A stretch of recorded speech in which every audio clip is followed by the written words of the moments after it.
नमस्कार। बहुत स्वागत है आपका पहाड़ का पत्थर में। बात आज भी उत्तराखंड की ही, बात धामी सरकार की, बात धामी सरकार के फैसलों की।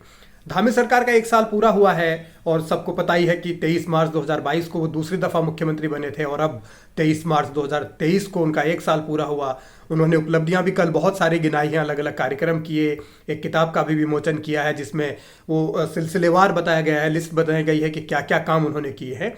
तो उत्तराखंड की जनता को ये फैसला करना है कि 1 साल में अच्छा हुआ है, क्या हुआ है, कितना विकास हुआ है, सरकार ने क्या क्या किया है। बहुत वादे और दावे भी धामी सरकार ने किए हैं और उन वादों का या उन दावों का असल में कितना फर्क उत्तराखंड पर पड़ा है या उत्तराखंड की जनता को इससे कितना फायदा कितना नुकसान हुआ, ये फैसला जनता को करना है।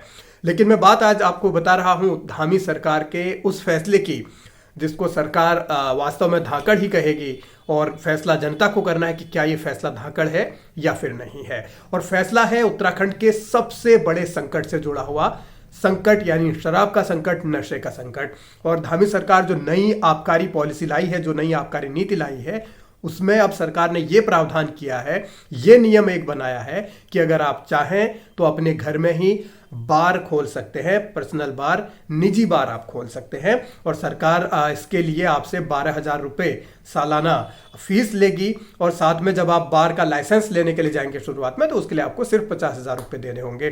तो सरकार शराब को लेकर कितनी संजीदा है या सरकार शराब को लेकर कितनी तेजी से काम कर रही है, उसकी एक वानगी है कि लोगों को अब घर में 60 लीटर तक शराब रखने की इजाजत मिलेगी। आपको बाकायदा लाइसेंस लेना होगा। हाँ, इसके लिए एक प्रावधान यह भी है कि जो भी वो बार का लाइसेंस लेगा वो कम से कम पिछले 5 सालों से इनकम टैक्स भर रहा हो। यह सरकार की एक गाइडलाइन है और डीएम इसकी इजाजत देंगे कि आप घर में बार खोल लीजिए। तो सवाल इस बात को लेकर है कि शराब को बढ़ावा देने का ये मकसद है या फिर क्या मकसद है, ये सरकार बेहतर जानती होगी। लेकिन क्या उत्तराखंड की जनता इस बात से सहमत है कि घरों में पर्सनल बार खोलने की इजाजत देनी चाहिए?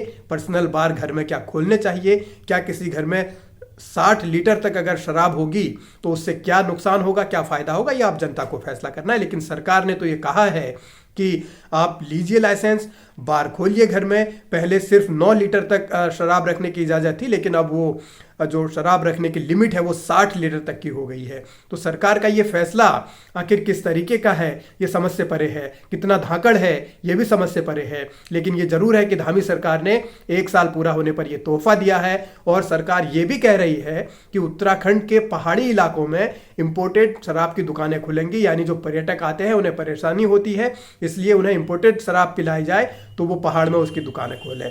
अब ये शराब को बढ़ावा देना नहीं है तो क्या है? और अगर पर्यटन को सिर्फ आप शराब से ही जोड़कर आंकते हैं, देखते हैं, तो फिर ये सरकार की समझ क्या है, सरकार किस तरीके से सोच रही है, सरकार चलाने वाले किस तरीके से सोच रहे हैं, ये वही बता सकते हैं। लेकिन फिलहाल तो ये है कि बार आपको खोलने की इजाज़त घरों में मिली है।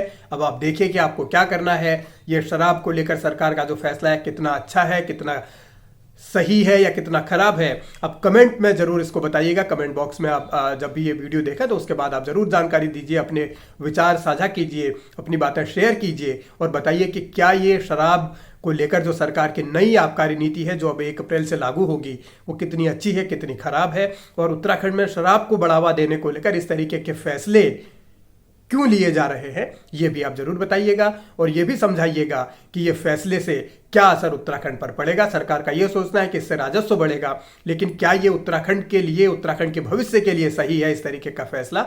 ये आप बेहतर समझते हैं, आप बेहतर जानते हैं, तो आप जरूर बताइएगा। फिलहाल इसमें इतना ही इस वीडियो में, लेकिन आगे भी आपसे लगातार मैं मुखातिब होता रहूंगा, आपसे जुड़ा हुआ हूं और लगातार आप तक बातें उत्तराखंड की पहुंचाता रहूंगा। नमस्कार।